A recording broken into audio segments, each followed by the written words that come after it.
नमस्कार दोस्तों, मैं अभिषेक स्वागत करता हूं आपके अपने परिवार एंटायर क्लासेस में। तो कैसे हैं आप सभी? हमें उम्मीद है आप सभी अच्छे होंगे, जहां भी होंगे स्वस्थ मस्त और अपनी तैयारी को लेके काफ़ी व्यस्त होंगे। तो आज है 8 दिसंबर 2025 और आज हम लोग जितने भी इम्पोर्टेंट करंट अफेयर्स हो सकते हैं उसको डिस्कस करेंगे। इससे पहले दिन की शुरुआत एक छोटे से कोट से करेंगे। तो आइए हम लोग आगे बढ़ते हैं।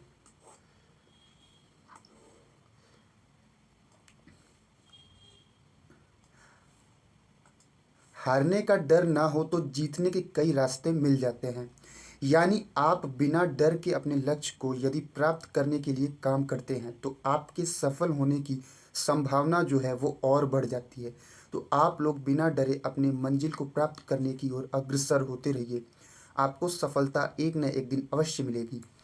चलते हैं हम अपने आज के पहले क्वेश्चन की तरफ। आज का हमारा पहला क्वेश्चन है, सशस्त्र सेना झंडा दिवस कब मनाया गया है? पहला ऑप्शन है 5 दिसंबर, दूसरा ऑप्शन है 6 दिसंबर, तीसरा ऑप्शन है 7 दिसंबर, चौथा ऑप्शन है 8 दिसंबर। तो इसका राइट आंसर क्या होगा? तो इसका राइट आंसर होगा 7 दिसंबर, यानी कि प्रत्येक वर्ष 7 दिसंबर को सशस्त्र झंडा सेना दिवस मनाया जाता है। अब बाकी के ऑप्शन की अगर बात की जाए तो 5 दिसंबर को विश्व मृदा दिवस मनाया जाता है।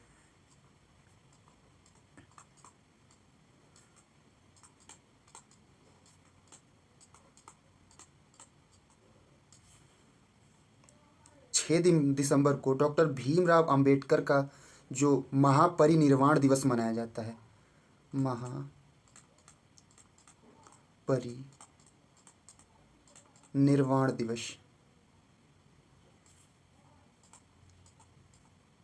और इस वर्ष डॉक्टर भीमराव अंबेडकर की जो ये पुण्यतिथि थी वो 70वीं पुण्यतिथि थी, जिसको हम लोग महापरिनिर्वाण दिवस के रूप में जानते हैं। और 7 दिसंबर को सशस्त्र सेना झंडा दिवस मनाया जाता है। अब इससे जुड़े कुछ फैक्ट देखेंगे हम लोग सशस्त्र सेना झंडा दिवस से जुड़े। सशस्त्र सेना झंडा दिवस इसलिए मनाया जाता है ताकि बहादुर सैनिकों और पूर्व सैनिकों के प्रति आभार व्यक्त किया जा सके, जिन्होंने देश की सेवा में अपने जीवन बलिदान कर दिया। इस दिन का उद्देश्य सशस्त्र बलों के कर्मियों, युद्ध हताहतों, पूर्व सैनिकों और उनके आश्रितों के कल्याण के लिए धन जुटाना है। लाल, गहरे नीले और हल्के नीले रंग के छोटे झंडे दान के बदले बांटे जाते हैं इस दिन। यह 1949 से 7 दिसंबर को भारत में प्रतिवर्ष मनाया जाता है। यानी सशस्त्र सेना झंडा दिवस 1949 से प्रत्येक वर्ष 7 दिसंबर को मनाया जाता है। चलते हैं हम अपने नेक्स्ट क्वेश्चन की तरफ आगे। नेक्स्ट क्वेश्चन है हम लोग का, हाल ही में रेलोस समझौता भारत ने किस देश के साथ किया है? पहला ऑप्शन है अमेरिका, दूसरा ऑप्शन है रूस, तीसरा ऑप्शन है ब्रिटेन, चौथा ऑप्शन है चीन। तो इसका राइट आंसर क्या होगा? तो इसका राइट आंसर होगा रूस। यानी कि अभी हाल ही में भारत ने रूस के साथ रेलोस समझौता किया है। अब रेलोस का मतलब क्या होगा वो हम लोग देखेंगे। रेलोस, तो इसका मतलब होगा the reciprocal exchange of logistics agreement.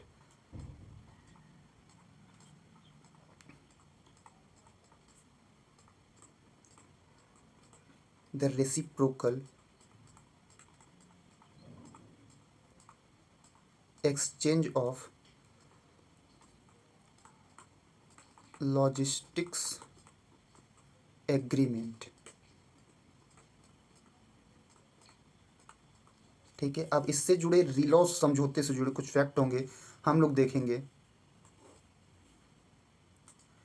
तो रूस की संसद जो है, जिसको ड्यूमा बोला जाता है, के निचले सदन ने भारत के साथ रसद सहायता, यानी जो हथियारों की, गोला बारूद की जो हेल्प की जाती है, के पारस्परिक आदान प्रदान रेलोस समझौते की पुष्टि कर दी है। यह एक द्विपक्षीय सैन्य रसद समझौता है, रेलोस समझौता, जो दोनों देशों के विमानों, जहाज़ों और कर्मियों को ईंधन भरने, रख रखाव, स्पेयर पार्ट्स के आदान प्रदान, प्रशिक्षण, दोनों लोग के ट्रेनिंग, संयुक्त अभ्यास दोनों सेनाओं के, मानवीय मिशन, कोई बाढ़ आ गई, आपदा आ गई, उसमें मिशन चलाना है, और आपदा राहत के लिए एक दूसरे के ठिकानों का उपयोग करने की अनुमति देता है। ये रेलो समझौता। तो चलते हैं हम अपने नेक्स्ट क्वेश्चन की तरफ आगे। अभी जो व्लादिमीर पुतिन साहब हैं वो भारत की यात्रा पर हैं। हाल ही में भारत और रूस के बीच कौन सा वार्षिक द्विपक्षीय शिखर सम्मेलन आयोजित किया गया है? पहला ऑप्शन है 20वां, दूसरा ऑप्शन है 21वां, तीसरा ऑप्शन है 22वां, चौथा ऑप्शन है 23वां। तो इसका राइट आंसर क्या होगा? तो इसका राइट आंसर होगा 23वां, यानी कि अभी भारत और रूस के बीच 23वां वार्षिक द्विपक्षीय शिखर सम्मेलन आयोजित किया जा रहा है। अब इससे जुड़े कुछ फैक्ट होंगे वो हम लोग देखेंगे। राष्ट्रपति व्लादिमीर पुतिन की भारत यात्रा के दौरान 23वां वार्षिक भारत रूस द्विपक्षीय शिखर सम्मेलन आयोजित किया गया। भारत और रूस ने अपने विशेष एवं विशेषाधिकार प्राप्त रणनीतिक साझेदारी की पुष्टि की, और ये जो रणनीतिक साझेदारी स्ट्रैटेजिक पार्टनरशिप ये सन 2000 में स्टार्ट की गई थी, और ऊर्जा के अतिरिक्त श्रम गतिशीलता, स्वास्थ्य सेवा, समुद्री प्रशिक्षण, मीडिया, शिक्षा और वन्यजीव संरक्षण जैसे क्षेत्रों में भी सहयोग का विस्तार किया। यानी कहाँ कहाँ पे मतलब समझौते हुए हैं भारत और रूस के बीच? तो विशेषाधिकार प्राप्त रणनीतिक साझेदारी की पुष्टि तथा रक्षा और ऊर्जा के अतिरिक्त श्रम गतिशीलता, स्वास्थ्य सेवा के बीच, समुद्री प्रशिक्षण में, मीडिया, शिक्षा और वन्यजीव संरक्षण जैसे क्षेत्रों में ये लोग सहयोग करेंगे आपस में। ये हैं व्लादिमीर पुतिन साहब, रूस के प्रेसिडेंट। रूस की राजधानी कहाँ है? मॉस्को। यहाँ की जो संसद है इसको ड्यूमा बोला जाता है, और यहाँ पे करेंसी जो चलती है रूबल चलती है, और यहाँ की भाषा जो है रशियन। रूस हमारा एक बहुत बड़ा मित्र देश है जिसने हमारा हर स्थिति में साथ दिया है। कैसी भी परिस्थितियाँ रही हों, युद्ध की परिस्थितियाँ, आपदा की परिस्थितियाँ, सदैव रूस ने हमारा साथ दिया है। इसलिए ये जो मीटिंग है वो हमारे द्विपक्षीय संबंधों को सुदृढ़ करने के लिए एक बहुत महत्वपूर्ण मीटिंग मानी जा रही है। चलते हैं हम अपने नेक्स्ट क्वेश्चन की तरफ आगे। हाल ही में किस वैश्विक नेता को पहली बार फीफा शांति पुरस्कार से सम्मानित किया गया है? पहला ऑप्शन है डोनाल्ड ट्रंप, दूसरा ऑप्शन है व्लादिमीर पुतिन, तीसरा ऑप्शन है नरेंद्र मोदी, चौथा ऑप्शन है क्लाउडिया शिनबाम। तो इसका राइट आंसर क्या होगा? तो इसका राइट आंसर होगा डोनाल्ड ट्रंप, यानी डोनाल्ड ट्रंप को अभी पहली बार फीफा शांति पुरस्कार से सम्मानित किया गया है। अब डोनाल्ड ट्रंप की बात करें तो ये अमेरिका के राष्ट्रपति हैं, और ये अमेरिका के 47वें राष्ट्रपति हैं, 47th नंबर के राष्ट्रपति हैं। ठीक है। व्लादिमीर पुतिन अभी आपने देखा रूस के राष्ट्रपति हैं, नरेंद्र मोदी जानते हैं, और क्लाउडिया शिनबाम जो है ये मैक्सिको की राष्ट्रपति हैं, महिला राष्ट्रपति क्लाउडिया शिनबाम। अब ट्रंप साहब से जुड़े कुछ हम लोग फैक्ट देखेंगे जो इनको मिला है फीफा शांति पुरस्कार। यही है पुरस्कार ट्रंप साहब को मिल रहा है यहाँ पे। डोनाल्ड ट्रंप को वॉशिंगटन डीसी की कैनेडी सेंटर में 2026 फीफा विश्व कप के ड्रॉ के दौरान पहली बार फीफा शांति पुरस्कार से सम्मानित किया गया। फीफा शांति पुरस्कार फीफा के सामाजिक उत्तरदायित्व कार्यक्रम के अंतर्गत एक नया पुरस्कार है। इस पुरस्कार में एक ट्रॉफी, पदक और प्रमाण पत्र शामिल है, जिसका उद्देश्य खेल आधारित कूटनीति के माध्यम से लोगों को एकजुट करने वाले योगदान का जश्न मनाना है। चलते हैं हम अपने नेक्स्ट क्वेश्चन की तरफ आगे। नेक्स्ट क्वेश्चन है हम लोग का, हाल ही में सिमोन टाटा का निधन हो गया, वह किस क्षेत्र से संबंधित थी? पहला ऑप्शन है बिजनेस लीडर, दूसरा ऑप्शन है पॉलिटिकल लीडर, तीसरा ऑप्शन है अभिनेता, चौथा ऑप्शन है वैज्ञानिक। तो इसका राइट आंसर क्या होगा? तो इसका राइट आंसर होगा बिजनेस लीडर, यानी कि सिमोन टाटा जो थी एक बिजनेस लीडर थी जिनका अभी हाल ही में निधन हो गया है। अब इससे जुड़े कुछ फैक्ट होंगे सिमोन टाटा से, उसको हम लोग देखेंगे। तो सबसे पहले यही है हमारी सिमोन टाटा जिनका अभी हाल ही में निधन हुआ है। लैक्मे और ट्रेंट की अग्रणी, जो लैक्मे जो क्रीम आती है, लैक्मे का जो पाउडर आता है, उसकी जो ट्रेंड उसको जो बढ़ाने वाली यही थी सिमोन टाटा। सिमोन टाटा का 95 वर्ष की आयु में निधन हो गया। स्विट्जरलैंड में जन्मी बिजनेस लीडर और रतन टाटा की सौतेली माँ।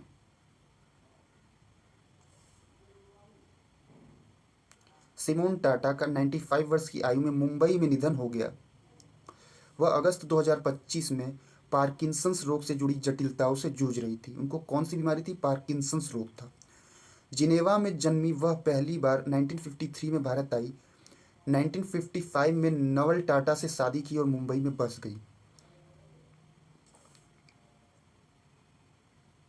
उन्होंने लैक्मे को भारत के अग्रणी सौंदर्य प्रसाधन ब्रांड के रूप में स्थापित करने में महत्वपूर्ण भूमिका निभाई। यानी लैक्मे ब्रांड को ठीक है आगे बढ़ाने में इनकी अहम भूमिका मानी जाती है। किसकी? सिमोन टाटा जी की। चलते हैं हम अपने नेक्स्ट क्वेश्चन की तरफ आगे। नेक्स्ट क्वेश्चन होगा हम लोग का, हाल ही में पृथ्वी शिखर सम्मेलन 2025 का शुभारंभ किसने किया है? पहला ऑप्शन है भूपेंद्र यादव, दूसरा ऑप्शन है अमित शाह जी, तीसरा ऑप्शन है एस जयशंकर, चौथा ऑप्शन है नरेंद्र मोदी। तो इसका राइट आंसर क्या होगा? तो अभी हाल ही में पृथ्वी शिखर सम्मेलन 2025 जो है उसका शुभारंभ अमित शाह ने किया है। अमित शाह हमारे गृह मंत्री और सहकारिता मंत्री हैं वर्तमान समय में, तो इसको हम लोग नोट कर लेंगे, गृह मंत्री एवं सहकारिता मंत्री।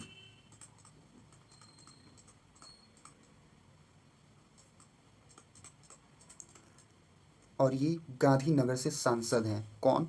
अमित शाह जी। भूपेंद्र यादव की बात की जाए तो केंद्रीय पर्यावरण मंत्री हैं। एस जयशंकर साहब की बात की जाए तो ये विदेश मंत्री हैं, विदेश मंत्री।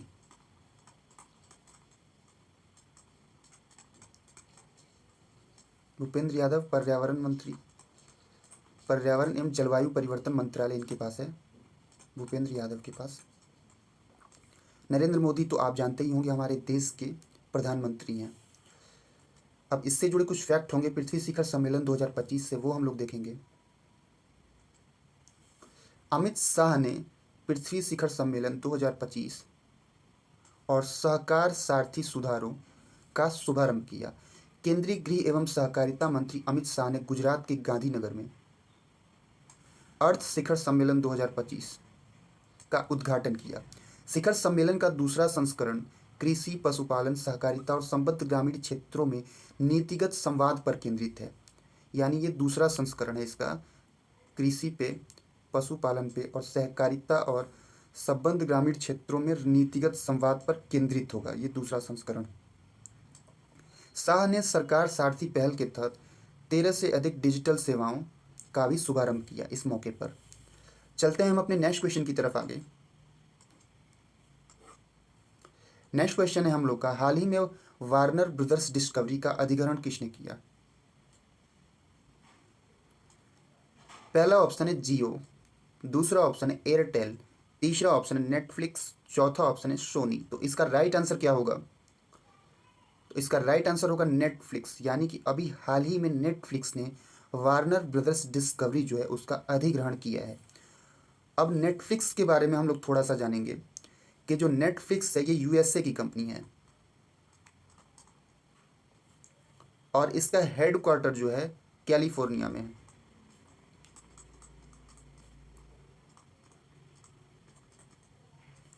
और इसकी स्थापना जो हुई थी नेटफ्लिक्स की वो 1997 में हुई थी, 1997 में। ठीक है। चेयरमैन की अगर बात की जाए नेटफ्लिक्स के, तो इसके चेयरमैन जो है नेटफ्लिक्स के रीड हेस्टिंग्स हैं, read Hastings.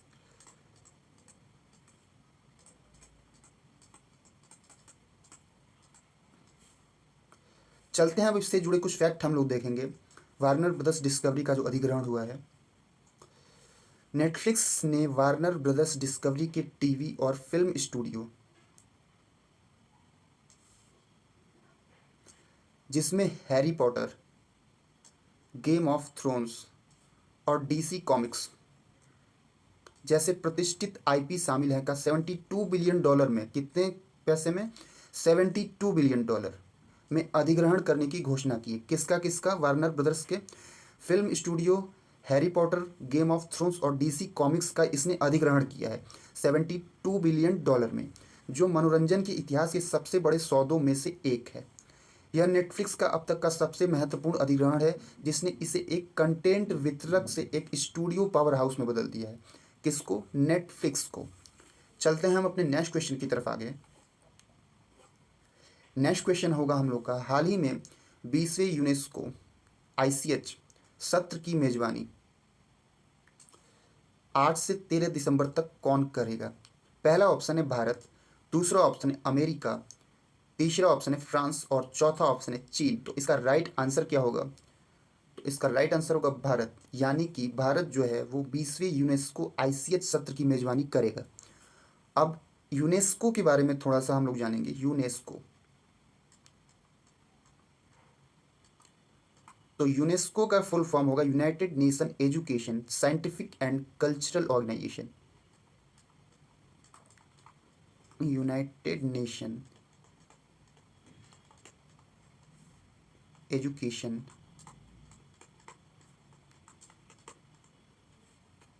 Scientific and Cultural Organization. UNESCO की अगर स्थापना की बात की जाए तो इसकी जो स्थापना हुई थी 16 नवंबर 1945 को हुई थी। हेडक्वार्टर इसका कहाँ पे है यूनेस्को का? तो पेरिस में है। अब भारत में टोटल कितने साइटें हैं यूनेस्को की? तो इंडिया में 44 साइटें हैं यूनेस्को की। इसको जब हम एक अलग से वीडियो बनाएंगे यूनेस्को के बारे में, पूरा जो डिटेल में बताएंगे कि यूनेस्को की कितनी कितनी साइटें हैं, किस किस टाइप की साइटें हैं। अभी फ़िलहाल में आप लोग 44 जानिए। 44 नंबर का जो साइट है वो मराठा जो मिलिट्री लैंडस्केप ऑफ इंडिया है। Maratha military landscape of India, landscape of India जो है, यानी जो मराठाओं के जो किले थे उनको जो है 44 नंबर का यूनेस्को साइट क्या किया गया है? घोषित किया गया है। अब ये जो यूनेस्को ICH सत्र की जो मेजबानी हो रही है उससे जुड़े हम लोग कुछ फैक्ट होंगे, देखेंगे।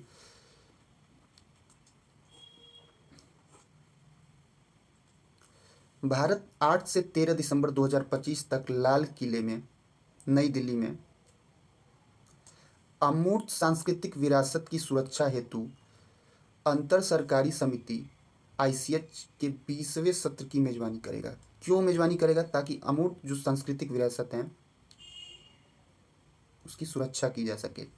भारत ने आधिकारिक तौर पर दिवाली को यूनेस्को की अमूर्त सांस्कृतिक विरासत सूची में शामिल करने के लिए नामांकित किया है। यानी दिवाली को भारत ने नामांकित किया है ताकि उसको अमूर्त सांस्कृतिक विरासत की सूची में ऐड किया जा सके यूनेस्को की। चलते हैं हम अपने नेक्स्ट क्वेश्चन की तरफ आगे। नेक्स्ट क्वेश्चन है हम लोग का, हाल ही में कौन परप्लेक्सिटी AI के निवेशक और राजदूत बने हैं? पहला ऑप्शन है क्रिस्टियानो रोनाल्डो, दूसरा ऑप्शन लेब्रोन जेम्स, तीसरा ऑप्शन है सचिन तेंदुलकर और चौथा ऑप्शन है लियोनेल मेसी। तो इसका राइट आंसर क्या होगा? तो इसका राइट आंसर होगा क्रिस्टियानो रोनाल्डो, जो कि अभी हाल ही में परप्लेक्सिटी AI के निवेशक और राजदूत बने हैं। अब परप्लेक्सिटी जो AI है उसके बारे में हम लोग जानेंगे थोड़ा सा, कि ये जो परप्लेक्सिटी AI है ये USA की कंपनी है, सॉफ्टवेयर कंपनी है ये, बेसिकली USA की सॉफ्टवेयर कंपनी। इसका हेडक्वार्टर जो है सैन फ्रांसिस्को में है, सैन फ्रांसिस्को। और इसकी स्थापना जो हुई थी फाउंडेशन, वो अभी हाल ही में 2022 में ही हुआ था, ज़्यादा दिन नहीं हुआ है।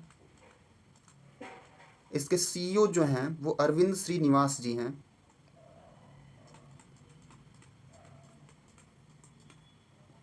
अरविंद श्रीनिवास इसके CEO हैं। अब बात की जाए क्रिस्टियानो रोनाल्डो के बारे में, तो क्रिस्टियानो रोनाल्डो जो हैं ये पुर्तगाल के हैं, मूल निवासी पुर्तगाल के हैं और ये वर्तमान में अल नासर जो फुटबॉल क्लब है सऊदी अरबिया का, उसकी तरफ से खेलते हैं। अल नासर, अल नासर फुटबॉल क्लब सऊदी अरबिया, ठीक है। लियोनेल मेसी भी, ये भी फुटबॉल के प्लेयर्स थे जिन्होंने अब संन्यास ले लिया है। लियोनेल मेसी ये स्पेन के थे, और सचिन तेंदुलकर को आप लोग जानते ही हैं, क्रिकेट के खिलाड़ी हैं। अब परप्लेक्सिटी एआई के जो ये निवेशक और राजदूत बने हैं क्रिस्टियानो रोनाल्डो, उससे जुड़े कुछ फैक्ट हम लोग देखेंगे। यही हैं क्रिस्टियानो रोनाल्डो। क्रिस्टियानो रोनाल्डो एक निवेशक और वैश्विक ब्रांड एम्बेसडर दोनों के रूप में परप्लेक्सिटी एआई में शामिल हुए हैं। यानी अब ये एक निवेशक भी हैं, यानी इन्वेस्टर, और वैश्विक brand ambassador, global brand ambassador भी बनाए गए हैं। उन्होंने रोनाल्डो हब लॉन्च किया, जो एक व्यक्तिगत एआई संचालित प्रशंसक सहायक है जिसमें विशेष तस्वीरें, करियर संबंधी जानकारी और इंटरैक्टिव सामग्री शामिल है।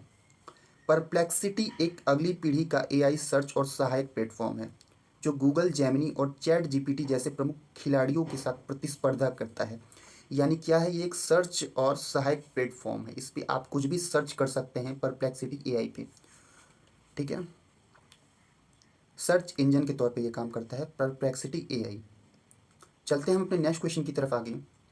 नेक्स्ट क्वेश्चन होगा, हाल ही में हरिमो शक्ति युद्ध अभ्यास 2025 कहाँ आयोजित किया जा रहा है? पहला ऑप्शन है लद्दाख, दूसरा ऑप्शन है राजस्थान, तीसरा ऑप्शन है गुजरात, चौथा ऑप्शन है तमिलनाडु। तो इसका राइट आंसर क्या होगा? तो इसका राइट आंसर होगा राजस्थान। यानी कि अभी हरिमो शक्ति युद्ध अभ्यास जो है वो राजस्थान के महाजन फील्ड रेंज में आयोजित किया जा रहा है। और हरिमो शक्ति जो युद्ध अभ्यास है वो आपका मलेशिया और भारत के बीच आयोजित किया जाता है, ठीक है। भारत और मलेशिया 5 से 18 दिसंबर तक राजस्थान के महाजन फील्ड रेंज में 5वें नंबर के हरिमो शक्ति सैन्य अभ्यास की शुरुआत करेंगे। यानी कि ये युद्ध अभ्यास अभी चल रहा है राजस्थान में। डोगरा रेजिमेंट और 25वीं रॉयल मलेशियाई सेना आतंकवाद रोधी अभियानों का प्रशिक्षण ले रही है, जिसमें घेराबंदी, तलाशी, हेनीबॉन मिशन और हताहतों को निकालना शामिल है। इसका उद्देश्य अंतर संचालन को बढ़ावा देना, सर्वोत्तम जो प्रथाएं हैं को साझा करना और रक्षा सहयोग जो है हमारे बीच उसको गहरा करना है। तो ये हरिमो शक्ति सैन्य अभ्यास के बारे में था। अब चलते हैं हम अपने आज के नेक्स्ट और लास्ट क्वेश्चन की तरफ। तो आज का हमारा लास्ट क्वेश्चन है, हाल ही में आरबीआई ने, रिजर्व बैंक ऑफ इंडिया ने मौद्रिक नीति यानी मॉनिटरी पॉलिसी की समीक्षा करते हुए रेपो दर को कितने प्रतिशत किया है? पहला ऑप्शन है 5.0%, दूसरा ऑप्शन है 5.2%, तीसरा ऑप्शन है 5.25%, चौथा ऑप्शन है 5.5%। तो इसका राइट आंसर क्या होगा? तो इसका राइट आंसर होगा 5.25%। यानी कि अभी हाल ही में आरबीआई जो है, रिजर्व बैंक ऑफ इंडिया, उसने नीतिगत जो दरें होती है उसमें कटौती करते हुए जो रेपो दर है उसको 5.25% किया है। और ये जो कटौती की है 0.25% की कटौती की है रेपो रेट में। अब इससे जुड़े कुछ फैक्ट होंगे, हम लोग देखेंगे।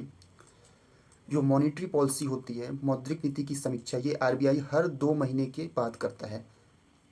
मुद्रास्फीति के 2.2% पर आने, यानी कि जो इन्फ्लेशन है वो 2.2% पर आ गई है, और दूसरी तिमाही के सकल घरेलू उत्पाद के 8% पहुंचने के साथ, यानी कि जो दूसरी जो तिमाही थी, दूसरी तिमाही मतलब अप्रैल मई जून में जो जीडीपी ग्रोथ थी 8% पहुंचने के साथ, एमपीसी यानी कि मॉनिटरी पॉलिसी कमीशन ने तटस्थ रुख अपनाते हुए रेपो दर को 25 आधार अंकों से घटाकर 5.25% कर दिया, जो एक गोल्डी लॉक्स चरण का संकेत है।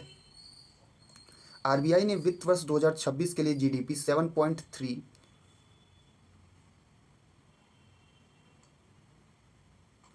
और सीपीआई जो है, यानी कि कंज्यूमर प्राइस इंडेक्स, उपभोक्ता मूल्य सूचकांक 2% रहने का अनुमान लगाया है। फरवरी से खुदरा मुद्रास्फीति 4% से नीचे है। आरबीआई ने कीमतों में गिरावट के बीच तरलता बढ़ाने के लिए 1 लाख करोड़ की ओमो खरीदारी, यानी ओपन मार्केट ऑपरेशन इसको बोला जाता है, जो खुले बाजारों में प्रतिभूतियां जो होती है उनकी क्या होती है, खरीद बिक्री होती है, यानी ओमो की खरीदारी, और 5 बिलियन अमेरिकी डॉलर रुपए की अदला बदली की योजना बनाई है। तो इसमें इम्पोर्टेंट पॉइंट अगर देखा जाए तो इस टाइम इन्फ्लेशन जो है 2.25% है, और जीडीपी ग्रोथ जो थी दूसरी तिमाही में वो 8% है, और रेपो रेट जो है वो 0.25% घटाकर 5.25% कर दी गई है। और 2026 के लिए हमारी जो जो जीडीपी ग्रोथ होगी वो 7.3% होगी। ठीक है, और कंज्यूमर प्राइस इंडेक्स जो उपभोक्ता मूल्य सूचकांक है वो 2% होगा। और जो हमारी जो इन्फ्लेशन है, मुद्रास्फीति, वो फरवरी से ही 4% के नीचे बनी हुई है। तो ये रहा हमारा आज का करंट अफेयर्स। अगर इसकी आपको पीडीएफ चाहिए तो आप हमारे टेलीग्राम चैनल से जाके डाउनलोड कर सकते हैं, जिसका लिंक हमारे डिस्क्रिप्शन बॉक्स में उपलब्ध है। तो आज के लिए इतना ही, मिलते हैं हम लोग नेक्स्ट वीडियो में। Thank you so much.